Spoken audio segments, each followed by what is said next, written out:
আসসালামু আলাইকুম, this is Mehedi Hasan and welcome back to another video. আজকের ভিডিওতে আমরা দাখিল পরীক্ষা 2025 সালের গণিত সৃজনশীল প্রশ্নের এই 7 নম্বর সৃজনশীল প্রশ্নটির সলিউশন নিয়ে আলোচনা করব। আমি বিগত ভিডিওগুলোতে আগের প্রশ্নগুলোর সমাধান নিয়ে আলোচনা করেছি, কাইন্ডলি আপনারা সেগুলো দেখে নেবেন। সো আজকের ভিডিওতে আমরা স্টেপ বাই স্টেপ এই 7 নম্বর প্রশ্নটির সলিউশন নিয়ে আলোচনা করব। আর আপনাদের যদি কোনো কোয়েশ্চেন থাকে তাহলে আপনারা অবশ্যই আমার ফেসবুক পেজ মেহেদি টক্সে গিয়ে আপনাদের মতামত কিংবা প্রশ্ন জানিয়ে দিবেন। আর আমি এই খ নম্বর প্রশ্নটির সলিউশন 2 নিয়মে দেখিয়ে দিব। আশা করি ভিডিওটি আপনাদের ভালো লাগবে। আর এটি অ্যাকচুয়ালি 7 অধ্যায় থেকে এসেছে এই প্রশ্নটি, তাই আপনাদের অবশ্যই ত্রিকোণমিতির এই সূত্রগুলো জানা লাগবে। এখানে সকল প্রকার সূত্রগুলো সুন্দর করে সাজিয়ে গুছিয়ে লেখা আছে। আপনারা যদি এটার পিডিএফ কিংবা এটার ছবিটা নিতে চান তাহলে অবশ্যই আমার ফেসবুক পেজ মেহেদি টক্সে যাবেন এবং সেখানে গিয়ে কমেন্ট করবেন। সো আমরা এখন শুরু করি। ক নম্বর, এখানে প্রমাণ করতে বলা হয়েছে বাম পক্ষ এবং ডান পক্ষ পরস্পর সমান। তার জন্য আমরা প্রথমে বাম পক্ষ লিখে নিব। এটা 7 নম্বর। বাম পক্ষ cot theta √ 1 minus cos square theta. আমরা এই cot থিটা বসিয়ে দিব, এই রুট স্কোয়ার রুটটা বসিয়ে দিব। এখন আমরা একটা সূত্র জানি, 1 মাইনাস cos স্কোয়ার থিটা, এর পরিবর্তে আমরা সাইন থিটা বসাতে পারি, সাইন স্কোয়ার থিটা বসাতে পারি। তাহলে এটুকুর পরিবর্তে আমরা বসাবো sine square theta, sine square theta. Okay, equals এখানে cot থিটা বসিয়ে দিলাম। আমরা এই সাইন স্কোয়ার থিটাকে এইভাবে লিখতে পারি, সাইন থিটা তার উপর স্কোয়ার্ড। ওকে, আর এই রুটটা এখানে বসিয়ে দেব। তাহলে এই cot থিটা এই রুট এবং স্কোয়ার কেটে যায়, তাহলে আমাদের এখানে থাকে সাইন থিটা। রুট এবং স্কোয়ার কীভাবে কাটলো এগুলো বেসিক জিনিস, এগুলো নিয়ে আর কথা বলছি না।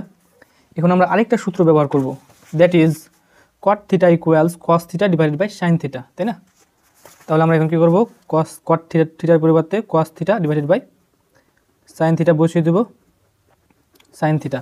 এই সাইন থিটা আউট, যেহেতু উপর এবং নিচে আছে তাহলে কেটে গিয়ে আমাদের এখানে থাকবে cos থিটা।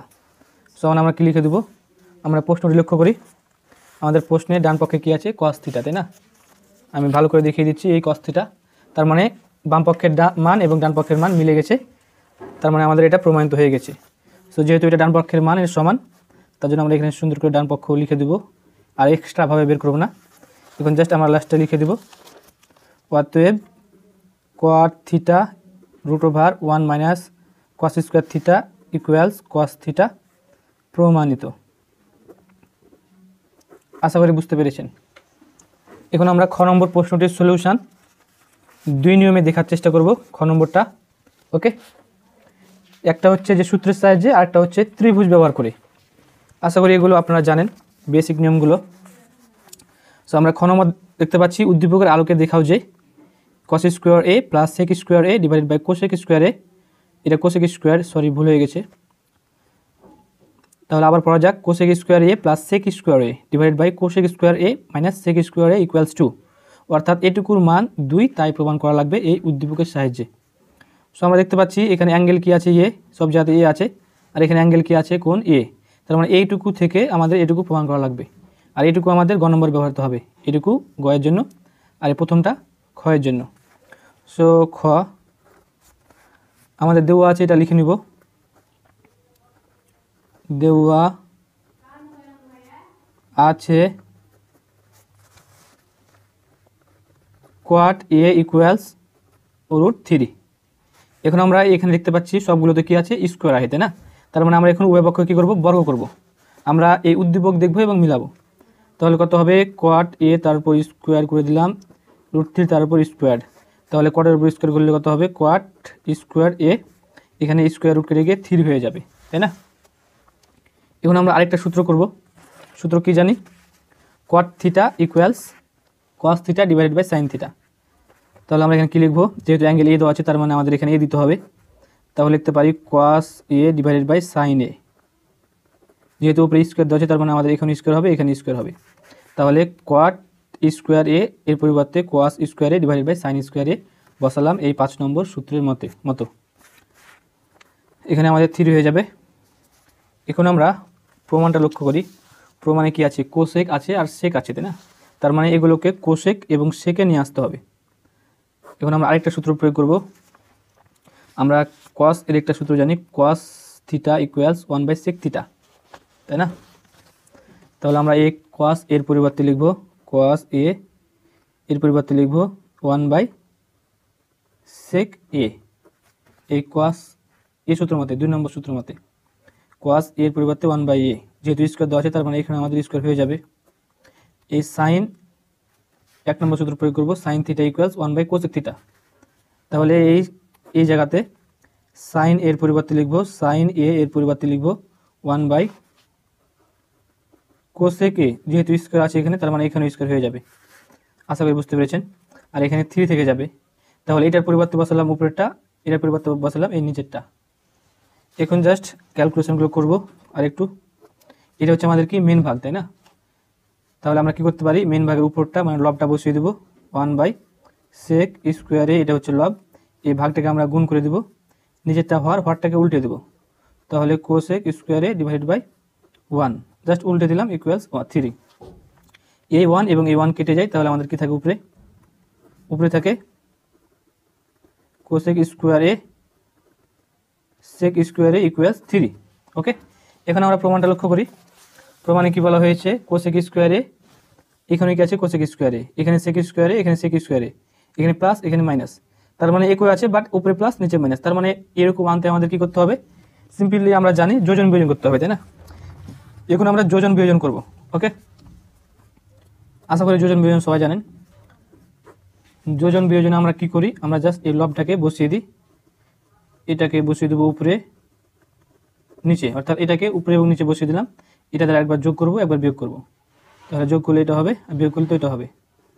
আশা করি বুঝতে পেরেছেন।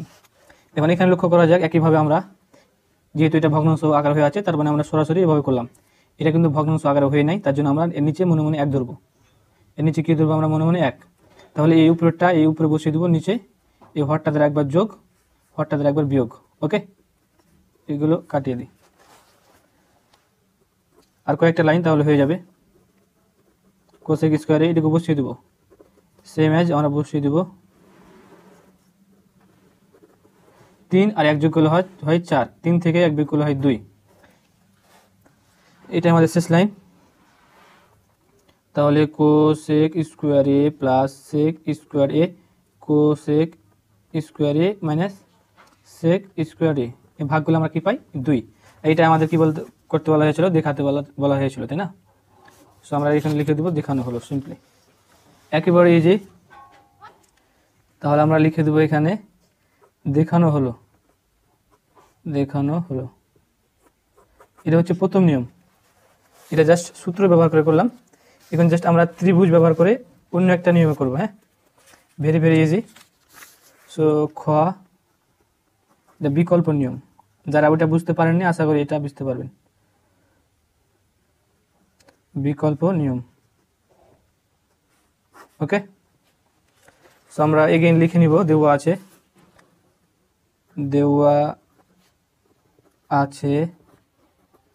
আর লিখে লিখে অঙ্ক করছি যাতে সকলেই বুঝতে পারে। আগে থেকে লিখে যদি করতাম তাহলে ভিডিওটা ছোট হতো অবশ্য। তাহলে কোয়াট এ ইকুয়ালস আমরা কি লিখতে পারি, √3। এবং আমরা কি সূত্র জানি দেখে দিচ্ছি, কোয়াট থিটা এই সূত্রকে জানি, ভূমি বাই লম্ব, অর্থাৎ এটা ভগ্নাংশ আকারে আছে, তাই না? তার মানে এটাকে আমরা ভগ্নাংশ আকারে প্রকাশ করব। আমরা এটাকে এভাবে লিখতে পারি, তাই না? এভাবে লিখলে কোনো চেঞ্জ হয় না, মানের কোনো পরিবর্তন হয় না, নিচে 1 আছে তাই লিখে দিলাম।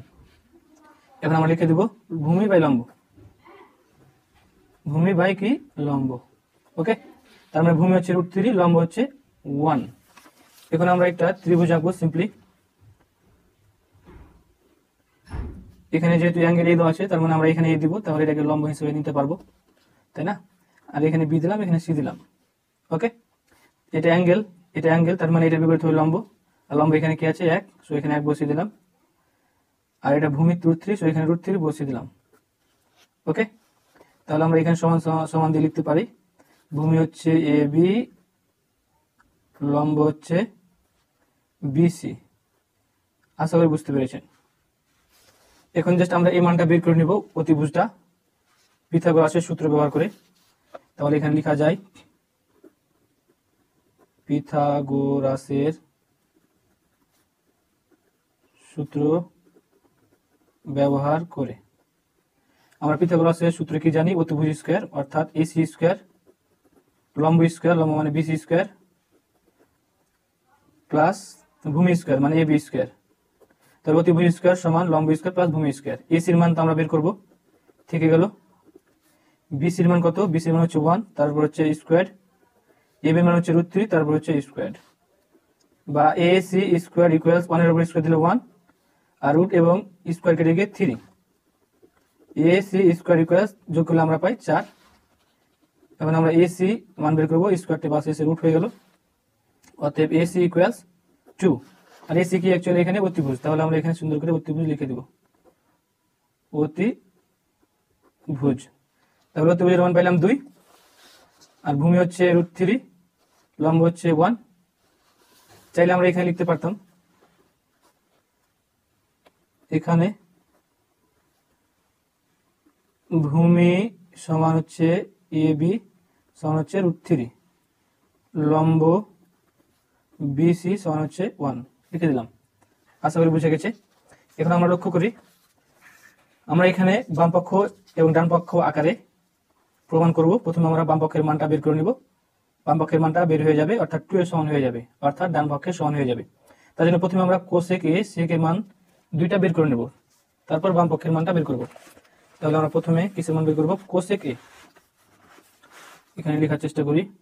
অতএব কোসেক এ সূত্র কি জানি আমরা? কোসেক এর সূত্র অতিভুজ বাই লম্ব। তাহলে এখানে কি লিখে দিব? অতিভুজ বাই লম্ব। অতিভুজের মান আমরা কি পেয়েছি? 2। লম্বের মান কি পেয়েছি আমরা? লম্ব হচ্ছে 1, তাই না? নিচে 1, তাহলে 2/1, 1 তো নিচে লিখা হয় না, তার মানে এটার মান 2। আরেকটা কিসের মান বের করব? সেক। সেকের সূত্র কি? অতিভুজ বাই ভূমি। অতিভুজ বাই কি? ভূমি। তাহলে অতিভুজের মান 2 আর ভূমির মান কি পেয়েছি? ভূমি হচ্ছে √3, এখানে √3 বসিয়ে দিলাম। তাহলে আমরা কোসেকের মান পাইলাম 2, সেকের মান পেলাম 2/√3। এখন এই মানগুলো বাম পক্ষে বসিয়ে দেব। তার জন্য বাম পক্ষ লিখে নেব, আশা করি বুঝতে পারছেন। তাহলে বাম পক্ষ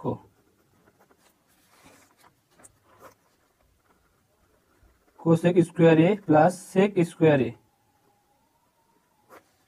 divided by cosec square A minus sec square A. কোসেকের মান কি পেয়েছি আমরা? কোসেক এর মান পেয়েছি আমরা 2, তাই না? সো 2 বসিয়ে দিলাম, তারপর কি আছে? স্কোয়ার, সো স্কোয়ার বসিয়ে দিলাম। প্লাস সেকের মান কি আমরা পেয়েছি? প্লাস এখানে প্লাস পেয়েছি 2/√3, সো এটার মান হচ্ছে 2/√3, তারপর কি আছে? স্কোয়ার, সো আমরা স্কোয়ারটা বসিয়ে দিলাম। একইভাবে আমরা নিচেও বসিয়ে দেবো, এইভাবে মান দুইটা বসিয়ে দিলাম। এখন জাস্ট একটু ক্যালকুলেশন করবো, তাহলে হয়ে যাবে। 2 এর উপর স্কোয়ার দিলে হয় 4 বিয়োগ এই 2 এর উপর স্কোয়ার দিলে হয় 4, এই রুট এবং স্কোয়ার কেটে গিয়ে থাকলো 3। এই স্কোয়ারটা কিন্তু 2টার উপর আছে, তাই না? এখানে কত হয়? 4, এখানে যোগ হবে, এখানে বিয়োগ, এখানে হবে 4/3, তাই না? এখন জাস্ট লসাগু করে নিব। লসাগু কত হবে? এখানে 3 লসাগু, তাই না? তাহলে যেহেতু একে আছে তাহলে ডাইরেক্ট গুণ করবো, তো 3 4 12 যোগ এটা করে উপরটা বসে গেল। একইভাবে নিচে লসাগু, একে আছে নিচে, সো এটা লসাগু হয়ে গেল। একে আছে, সো ডাইরেক্ট গুণ 3 4 12 বিয়োগ এটা করে উপরটা বসে গেল। এখন জাস্ট আরেকটু করবো, তাহলে হয়ে যাবে। 12 আর 4 হয় 16, এখানে হচ্ছে 3, বাদ দিলে কত হবে? এখানে 8, নিচে হচ্ছে 3। এটা হচ্ছে মেন ভাগ, তাহলে উপরটা বসিয়ে দিব। আশা করি দেখতে পাচ্ছেন। এই উপরেরটা আমরা হচ্ছে বসিয়ে দিব, ভাগটাকে গুণাকার লিখবো, এই 3টাকে উপরে লিখবো, 8কে নিচে লিখবো। অর্থাৎ এই লবটা বসিয়ে দিলাম, ভাগটাকে গুণ করলাম, হরটাকে আমরা উল্টে দিলাম। তাহলে এই 3 কেটে গেল, আর এখানে 16 সাথে 8 কাটলে 8 2 16, তাহলে 2 হয়ে যাবে। অর্থাৎ ডান পক্ষের মানটা হয়ে গেছে, বের হয়ে গেছে, তাই না? এটা বের হলো কত? 2। বাম পক্ষের মানটা বের হলো 2, আর ডান পক্ষের মান কি দেওয়া আছে? 2। অর্থাৎ বাম পক্ষ এবং ডান পক্ষের মান মিলে গেছে, তাই না? এখন আমরা সিম্পলি এখানে কি লিখে দেবো? ডান পক্ষ। ওকে, এবং সর্বশেষে আমরা জাস্ট এটা লিখে দেবো এবং দেখানো হলো লিখে দেবো।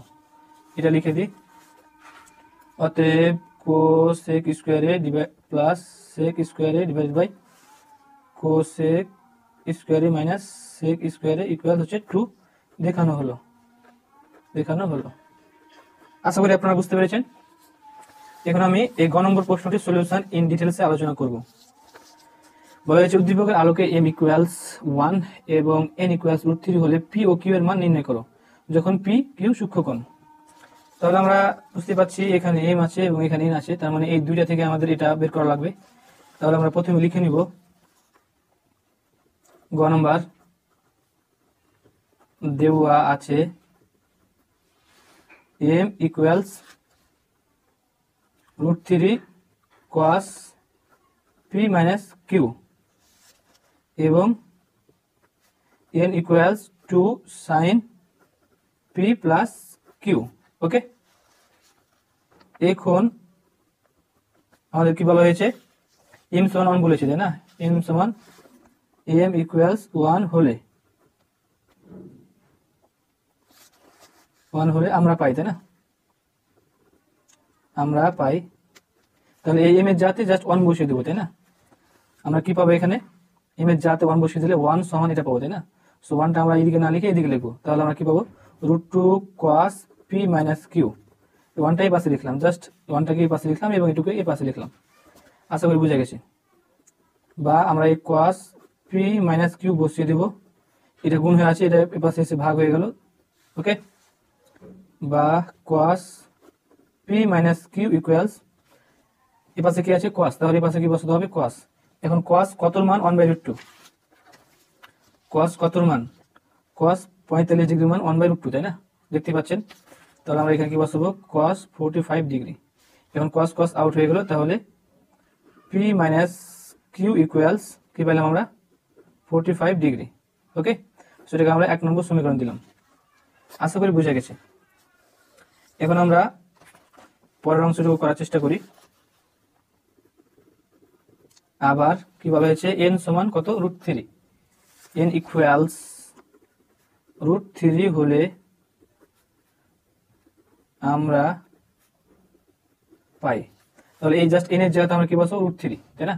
সো √3 এর পাশে না বসিয়ে আমরা জাস্ট একবারে এই পাশে বসাবো, অর্থাৎ এটাকে লিখবো এই পাশে, এটাকে লিখবো এই পাশে। আমরা জাস্ট এভাবে লিখবো 2 sin p প্লাস q, এই পাশে √3 না লিখে জাস্ট এই পাশে লিখে দিলাম। মানে অঙ্কটা করার সুবিধার্থে এই √3 এই পাশে হতো এবং এখানে সমান হতো, তারপর এটুকু হতো তাই না, কিন্তু আমরা জাস্ট একটু সাজিয়ে লিখলাম অঙ্ক করার সুবিধার্থে। বা এই sin p প্লাস q বসিয়ে দিলাম, এটা গুণ হয়ে আছে, এই পাশে এসে ভাগ হয়ে গেল তাই না। বা sin p প্লাস q থেকে গেল, এখানে sin বসিয়ে দিলাম, যেহেতু এই পাশে sin আছে এই পাশে বসিয়ে দিলাম। এখন sin কত ডিগ্রি মান √3/2, sin এই 60 ডিগ্রি মান কি √3/2 তাই না। তাহলে এখানে sin 60 ডিগ্রি, sin আউট হয়ে গেল, তাহলে কি থাকলো p plus q equals 60 degree. এটা হচ্ছে আমরা 2 নম্বর সমীকরণ দিব। ওকে, এখন আমাদের কি বলা হয়েছে, p ও q এর মান বের করতে বলা হয়েছে তাই না, p আর q এর। তাহলে জাস্ট একবার 1 এবং 2 যোগ করব, তারপর বিয়োগ করব কিংবা মানটা বসিয়ে দেব, যে কোনো একটা করলেই হবে। তাহলে আমরা প্রথমে কি করি, যোগ করি। তাহলে 1 যোগ 2 করে পাই। 1 নম্বরটা কি হচ্ছে p plus q equals 45 degree, sorry p minus q equals 45 degree. 2 নম্বরটা এটা তাই না, তাহলে p plus q equals 60 degree. Okay, এখন যোগ করলে কি হবে, এখন যোগ করলে তো আমাদের সাইন তো চেঞ্জ করা লাগবে না তাই না, তার মানে এটা এবং এটা কেটে যাবে, প্লাস মাইনাস এটা যোগ করলে হবে 2p, আর এখানে যোগ করলে কত হবে আমাদের 105 তাই না, তাহলে 105 হচ্ছে। ওকে, এখন আমরা এই দেখতে পাচ্ছি এখানে 2p আছে, তাহলে p রেখে দেবো, এটা 105 রেখে দেবো, এটা গুণ হয়ে আছে বাসে এসে ভাগ হয়ে যাবে। ওকে, তাহলে আমরা কি করব, এখন p এর মানটা বের করে নেব। অতএব আমরা এই পাশে লিখে দিই এখানেই, অতএব p ইকুয়ালস 2 দ্বারা ভাগ করলে কত হচ্ছে ভাগ 2, তাহলে হচ্ছে 52.5 ডিগ্রি। এখানে ডিগ্রি দিতে ভুলে গেছি, এখানে ডিগ্রি, তাহলে p এর মান হলো 52.5 ডিগ্রি। ওকে, আশা করি বুঝতে পেরেছেন। এটাকে এভাবে যদি না লিখে আমরা মিশ্র আকারে প্রকাশ করতে চাই, মিশ্র ভগ্নাংশে, তাহলে আমরা এটা করতে পারি, এটাকে আমরা এভাবে লিখতে পারি তাই না, এভাবে লিখতে পারি, রাইট। আশা করি আপনারা বুঝতে পেরেছেন। এটাকে জাস্ট মিশ্র ভগ্নাংশে প্রকাশ করলাম, এভাবে করলে হবে, এভাবে করলে হবে, নো প্রবলেম। সো পি এর মান আমরা পেয়ে নিয়েছি। এখন আমরা কি করব, কিউ এর মানটা বের করে নেব। কিউ এর মানটা আমরা বিয়োগ করলে হবে, জাস্ট পি এর মানটা বসিয়ে দিলে হবে। কোনটা করা যায়, যাই হোক আমরা বিয়োগটাই করে নিই। এখন কী করবো, 1 থেকে 2 বিয়োগ 1 বিয়োগ 2 করে পাই, তাই না। 1 নাম্বারটা হচ্ছে P minus Q equals 45 degree, P plus Q equals 60 degree, তাই না। বিয়োগ করলে সাইন চেঞ্জ করতে হবে, ওকে, সাইনটা চেঞ্জ করে নিলাম। তাহলে এটা হচ্ছে মাইনাসেরটা, এটা প্লাসেরটা, তাহলে পিপি কেটে গেল, মাইনাস কিউ এ মাইনাস কিউ, তাহলে -2q। এখানে বিয়োগ করে আমরা কত পাচ্ছি, 60 থেকে হচ্ছে 45 বিয়োগ, তাহলে আমরা পাবো হচ্ছে 15 ডিগ্রি, তাই না। সো মাইনাস এখানে 15 ডিগ্রি, মাইনাস মাইনাসটা আউট হয়ে গেল, তাহলে কিউ থেকে গেল 2 গুণে আছে, পাশে এসে ভাগ, ওকে, 15/2, অতএব কিউ এর মান কত পেলাম আমরা, 7.5 ডিগ্রি, তাই না। এটাকে আমরা ভগ্নাংশে প্রকাশ করলে হবে, মিশ্র ভগ্নাংশে এভাবে আমরা প্রকাশ করতে পারি। সো কিউ এর মান হচ্ছে এটা, আর পি এর মান হচ্ছে এটা। আশা করি বুঝতে পেরেছেন।